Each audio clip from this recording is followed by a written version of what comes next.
Welcome to Up to the Minute. I'm Todd Duplantis. We've got your news information for the next half hour or so. Glad to have you with us this morning.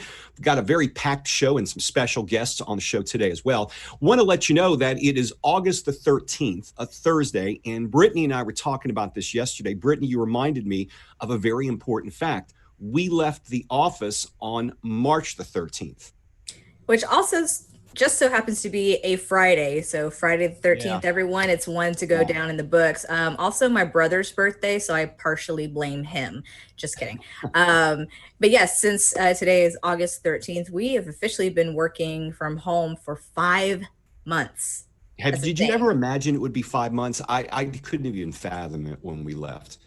I've been saying it, Todd, it's the longest spring break of life. So, I mean, some people are okay with that, others are not, but you know, we're going to make do with what we can. So, but while we have everyone here joining us on Up to the Minute, which we greatly appreciate, please take the time to like us on Facebook, Twitter, and Instagram. Don't forget about our YouTube channel. And last but certainly not least, please share this podcast so we can grow our audience, but also share this great wealth of information to the masses. You know, every Thursday, Brittany, we've been doing a virtual family fun series talking about offerings that are available online through our nation's museums. And right now we've got one of the most famous in the world, the Alamo. Ernesto Rodriguez III, the curator from the Alamo Trust, joins us this morning. Good morning, Ernesto. Good morning. I'm glad to be here. We are happy to have you here, and we're looking forward to the discussion on the Alamo. That's coming up. We'll be back with you very shortly. But we've also been talking this week with some special employees here at HCC, ones who've been around for decades. And this morning is no exception. We've got Gwen Drumgoole, a 40-year employee recognition honoree. Gwen's been around the college for 40 years. She's currently the risk manager of HCC District Risk Management Department. Gwen, we've met before on one of our shows. Welcome back. Thank you. It's good to be here this morning. It is great to have you with us. And I'm asking everyone, before we get started in our line of questions, if you could think of one thing that's changed the most since you started at HCC, what would that be? The thing that has changed the most is how the college has grown. When I first started at the college, we were located at 22 Wall Drive in a very small administrative building. And we only operated at the central campus, which was our first building that we actually purchased. And we had student services on Jackson Hill. So those are our two focus points at the college in 1980. Now, you started in 1980, and we've talked with other folks on the show earlier this week about the fact that HISD and HCC, or HCC started as an offshoot of HISD, and you were around for the transition from HISD. Oh, yes. And during that time, we would alternate our board meetings. We would have a board meeting 1 month at 22 Wall Drive. And then the next month would be a meeting of all of the board members at HISD. And at that time, I was very, very active with the board meetings, the activities, because at that time I was the budget manager, and all of the budgets and everything was done by hand and calculated by hand, and there was no error, no margin for error. And we were centralized. We had not started to decentralize until Dr. Charles Green became the president. And during his presidency as the chancellor, we worked as a team to focus on having a separate board. And at that time, we had Mrs. Pfeiffer, Mrs. Alexander Blue, we had Mrs. Spates, we had Bill Russell, who was with the Ford Motor Company here in Houston. And we had someone, and Mr. Henderson, all of those were the board members, and they were spread out because they had to give attention to Right. HISD, they had to give attention to HCC, and if you will, we felt like we were the stepchildren of the board. And of course, Dr. Billy Reagan, who also was the superintendent, worked very closely with both. And so we became a family, but we wanted our own family. You know, I understand you had unique ways back then of increasing enrollment where employees would actually were given some time off during the workday to enroll in classes. Yes, we did. We looked at our enrollment, and the community college has always been contact hour driven. It wasn't so much enrollment, but we were funded by the contact hours. Enrollment was very important. And the administration thought it would be a good idea and an incentive for our employees, those who applied for the program, to take 1 3-hour class during the workday. And we did that for a semester. Not only were we trying to increase the students, but we also reached out to our family to enroll in a Saturday class. And my husband was also teaching, and he too took a Spanish course at the college during that time. And let's talk about the positions you had over the years with HCC, because you started as a budget office as a secretary, as you talked about earlier. And let's talk about your role, because you now with risk management. So let's talk about the different roles you've had at HCC. Right. And as a young person coming to the college, I was told that there were a lot of upward mobilities at the college. And so prior to that, I had worked at Texas Southern, I taught school, and I worked in industry. So coming to HCC, it was an opportunity to utilize my skills as administrative secretary. And from there, I moved from secretary to a technical position, from a technical position to a professional position, and then from there to administrative position. And I served on many committees.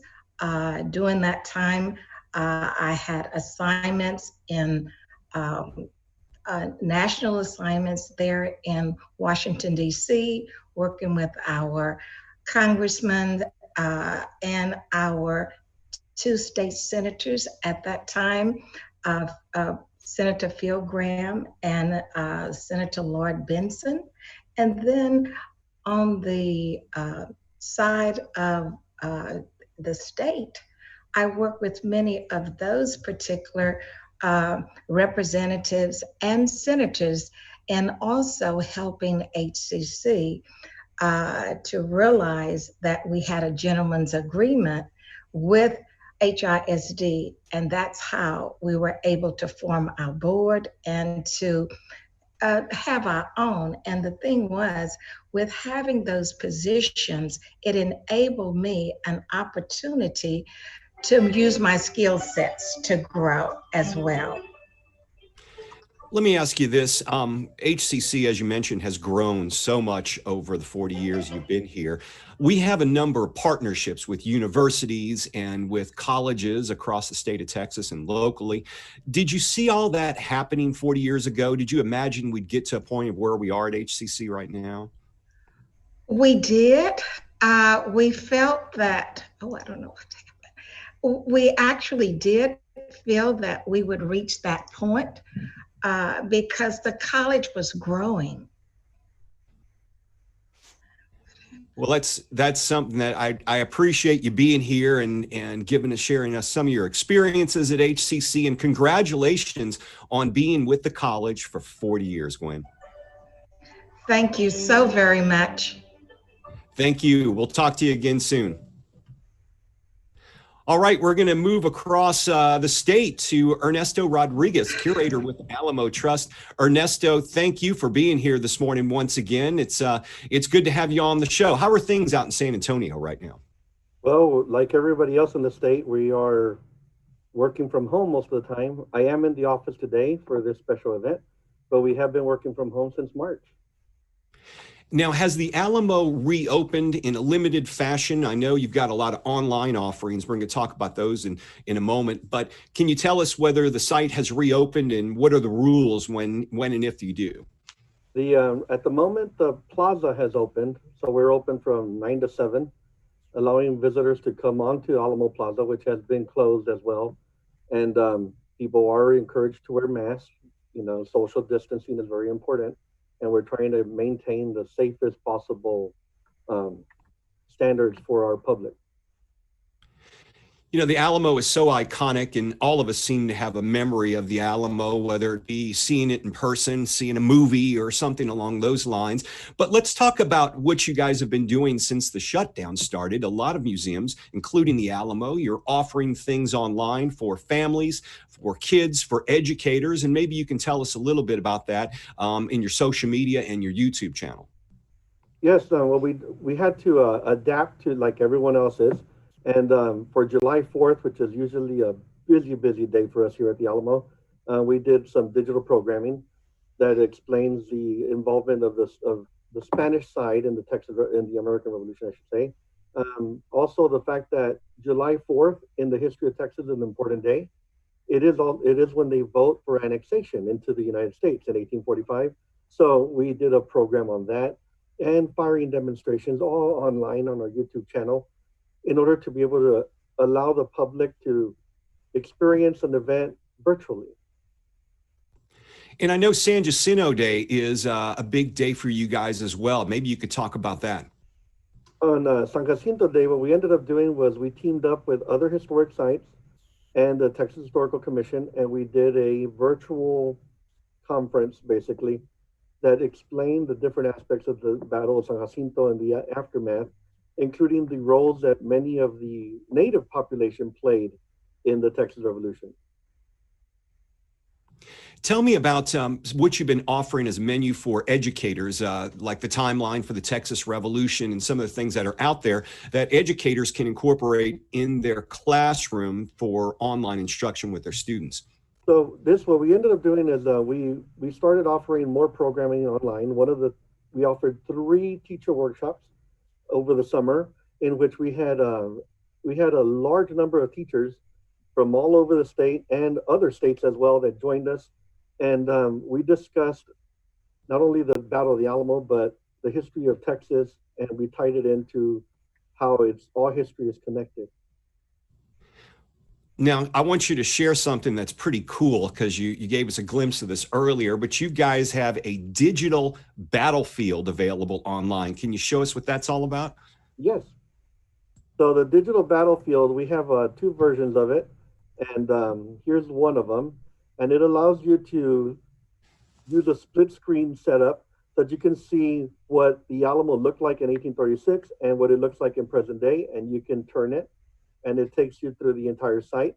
We have another version in which it allows you to blend both so that you can see it going from modern to past. And so you can cycle the entire site. It's a 360-degree view, and you can just see what it would have been like if you were here standing in the plaza looking around the battlefield in 1836. Yeah, I'm going to ask you this, because all of us, I know Brittany has memories of the Alamo. I know I did. And, I grew up seeing movies about the Alamo, whether or not they're accurate or not. What's the biggest misconception that people may have about the Alamo that you hear all the time? That it was in the middle of nowhere. And the Alamo is actually located right outside what was San Antonio de Bejar, which was the largest city in Texas at the time. And so when you see these Hollywood renditions, it's usually out in this desert area, when in reality it's right next to a river, it's green, it's on a hill. And so they tend to move it out in the middle of nowhere so that it makes for a better story. Right. Brittany, I know you're excited about this because you're a little bit of a history buff as well. That's true. And San Antonio is probably my favorite city outside of Houston, of course, in Texas. But you know, with San Antonio, there's so much history to offer. Obviously, ideally central around the Alamo, and I haven't. I was telling Todd yesterday that the last time I was in San Antonio was a couple of years ago, and I had just missed entering into the Alamo because you guys had just closed. But it's still one of my favorite places to go to when visiting San Antone, as I like to call it. Ernesto, let me ask you this. You guys, obviously, this COVID thing still has us in a lockdown. How are you looking at going into the fall season, maybe with the holidays approaching, now that there's an unsure certainty on how you will be able to open the place back up when you're allowed to do so? So what we're going to start doing is we're producing more virtual content. And for Hispanic Heritage Month, we'll be focusing on the native population, the Tejano population, including a gentleman by the name of Toribio Lozoya, who was born at the Alamo and died at the Alamo defending it. We're also going to be collaborating with other sites for our event that is the Texas History Timeline of the Texas Revolution. And so we'll have other sites joining us. And we'll do that as well as holiday events. Well, everything's going to be online and for the foreseeable future, but we are continuing to provide content for people that cannot visit our site because of the pandemic. You know, I read something online, it had to be within the last 2 to 3 days, and it was talking about something that was added to the Alamo within the last few decades, and it was a basement. Is that true? Because I think I read an article, I don't know where it came through, but I remember reading that in my timeline not that long ago. Yes, our gift shop had a basement added to it in the late 80s, early 90s. And so it was added because we needed storage space to store merchandise for our gift shop. But, you know, it came years after the famous movie with Pee Wee Herman. And so people always say, well, where's the basement? We still get that. We still get that today. Or people will sometimes go out in the plaza and yell out, you know, the stars at night are big and bright, and hoping somebody will clap and yell the rest of it out, which doesn't happen. But the basement was added to expand our capability to be able to store items for the gift shop. And it is underneath the 1930s gift museum that was one of 10 centennial museums that were established by the state of Texas following 1936. I know COVID has also placed a lot of plans hanging in the balance, but what are the future plans that you guys had on tap? Because it seemed like a few years ago I'd read that there were going to be some expansions around that area. And can you tell us about any of that may be forthcoming? Well, we're still, right now we are working on a master plan for the Alamo Museum. So we're still in the planning phases. So things are moving forward. But the fact that COVID has slowed our visitorship, it's actually has made us step back and evaluate how we can help the public to understand the Battle of the Alamo and the Texas Revolution in a different way other than having personal contact. So it has changed some, but we are still looking for the future to provide the best services to the visiting public. Well, we'll look forward to getting out to the Alamo once again, and hopefully you guys can get back open in the next few months. For anyone who's interested in seeing your online offerings, connecting with you on social media and your YouTube channel, what's the site they can go to get started? The best way to get to us is www.thealamo.org. And from that site, it'll link you to all of our social media contacts and everything else, along with the digital battlefield and education materials are available there. Before you go, here's a question out of left field because I know he's a huge Alamo buff. Phil Collins, I know, donated some of his collection to you guys years ago. Were you there when this happened, and did you get a chance to meet him? Yes, I was one of the people that dealt with the transfer of all of the items to the Alamo collection. And it was a wonderful gift that he did for the people of Texas. And he is a very generous and kind individual. And again, it's incredible to believe that a person that is a rock star would have such a love and passion for the Texas Revolution and the Alamo. And we were lucky to actually get in contact with him and have him give this gift to us. But yes, I was one of the people that worked closely with him personally to get the collection to the Alamo. That is so cool. Ernesto, we appreciate you being here on the show this morning, updating us on everything going on in San Antonio. Stay safe out there. Same to you. Thank you for having us. Thank you. So there you go, Brittany, a little rock and roll trivia.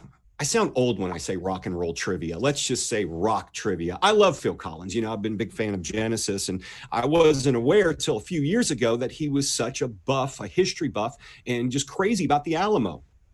Oh yeah, I remember reading that too, and I thought how peculiar that a gentleman from across the pond has so much Texas history and was willing to put it back in its rightful place. So yeah, he's definitely he's good in my book, and just you're not that old, Todd. I mean, just a little bit older than me. But my favorite song from Genesis is "Land of Confusion," and Disturbed, who's another favorite band of mine, has a great cover of it. So they did. I've heard that as well. I've heard that as well.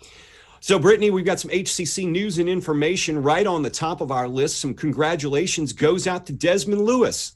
That's correct. So Desmond Lewis has been named the new Dean of College Readiness effective August 17th, as Marisol Montemayor has stepped down. And as you know, Todd, Desmond has been part of our faculty senate, and he's received countless accolades in his more than 20 years with HCC, including HCC's Chair of the Year, Redbox Initiative Innovation Award, and Teacher of the Year, as well as the West Houston Chamber of Commerce Teacher of the Year and the West Chase Humanitarian of the Year. Man, that guy is, just involved in so many things.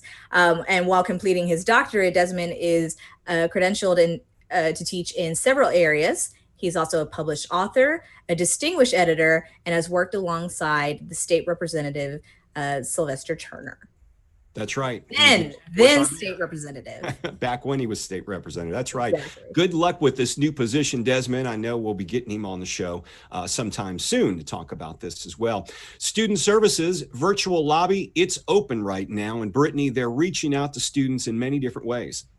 There are, Todd. And I do want to say before I really get into it that because we're in very, very well underway with registration, we are experiencing a high volume of calls, emails, requests via the virtual lobby to get back to. So students, we really appreciate you packing some patience at this time. I can tell you for a fact that Student Services has been getting hundreds of requests on a daily basis. So pack some patience. If you don't hear back from them in 48 hours, reach out to us on social media and we'll try to help you in the best way possible. But through the virtual lobby, you can reach all of the Student Services through support on Zoom, which they're now offering as a live virtual support. You can also put in a callback request and also for email. No appointment is necessary. There are extended hours available to you Monday through Thursday, 8 to 8, Friday, 8 a.m. to 5 p.m., and Saturdays, 9 a.m. to 1 p.m. Be sure to head over to the virtual lobby website at hccs.edu/virtual lobby. Have you signed up for Convocation yet? Well, it happens next week, and today's the deadline. You can sign up through today. HCC's first virtual Convocation for the fall 2020. It's coming up on the 21st, 10 a.m. In fact, we're going to delay the start of this show till after the Convocation, so we'll have more on that. But you can register if you're faculty and staff for this first of a kind event we have for you by going to hccs.edu/Convocation. And another thing you'll need to register for, Brittany, very special to you, the HCC Foundation Scholarship deadline is approaching. It is. Now, this is an opportunity that's open to both our domestic and international students. The foundation has really helped make a difference in students' educational goals by offering tuition assistance, and through the help of our wonderful donors. This is basically the difference between going to college or taking a different route in life. So if you're interested in applying for a scholarship, do so before August 31st, because that is the deadline. And you can go apply at hccsfoundation.org/scholarships. New dates for the fall schedule. Well, the schedule actually still starts August 24th. That's the first day, remember, because it's the first day of classes, but all classes will be delivered remotely for the first 6 weeks. On September 28th, Brittany, that's the next date to remember, because that's when some of the faculty can get back on campuses. That's true. So faculty will be preparing for in-person classes for the following week because while you just stated that all classes, this includes all of our 2 online options as well as Flex Campus and lab-based courses, those are also going to start online beginning August 24th for 6 weeks. Now, October 5th is the start date for the Flex Campus and lab-based courses to begin their in-person instruction. So remember to sign up now for all your classes because we do have limited space for Flex Campus and lab-based courses, obviously to adhere to social distancing and CDC guidelines. So be sure to register early, head over to hccs.edu/now and don't delay. And if you have any questions about this, tomorrow is the day to watch this show because we've got Dr. Kurt Ewan, who's going to be joining us to talk about these the first 6 weeks, how things will go, and to kind of dig a little bit deeper and answer some of the questions we've been getting in social media. He'll be here on the show tomorrow.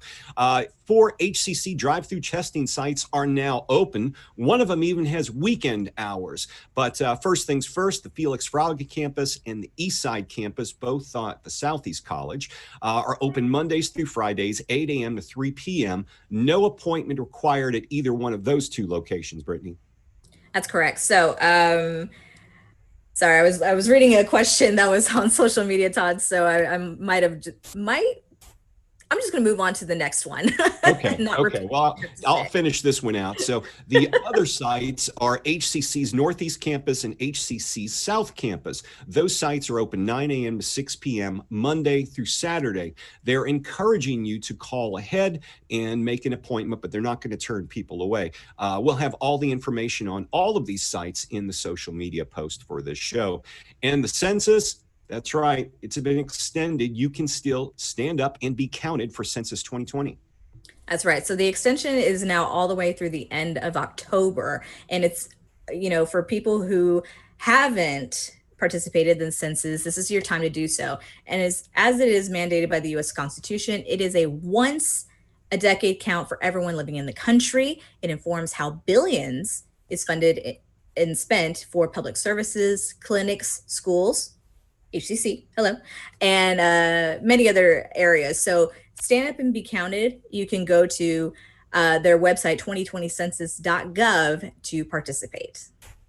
So that about wraps up today's show. Tomorrow on the show, as mentioned, we've got Dr. Kurt Ewan, the Vice Chancellor of Planning and Institutional Effectiveness. He's going to be on the show to talk more about the fall schedule and how we're going to be working online for the first few weeks. So join us tomorrow, especially if you have questions on that. Have you been getting any questions on that in social media, Brittany? Funny enough, Todd, the question that I was reading when I got slightly distracted was in regards to when staff will be reporting back to the campus. So that's a great question. That's one we're going to ask tomorrow for Dr. Ewan. So be sure to tune in tomorrow for that answer. That's right. So if you have more questions, you can always comment below the show in the comments, and we'll get those answered for you. Also, since it's Friday, Dr. Jimmy Adams, our resident poet, also college operations officer at HCC Northeast, will be making his regular Friday visit. He's got a new piece of poetry he's going to be reading for us. So make sure you join us tomorrow. Brittany, thanks for being here. We'll see you tomorrow. Absolutely. Thank you, everyone, for joining us on today's Up to the Minute. Once again, like us on our social media pages, including YouTube. And don't forget to share this podcast. We will see you live 10 a.m. right here on Up to the Minute.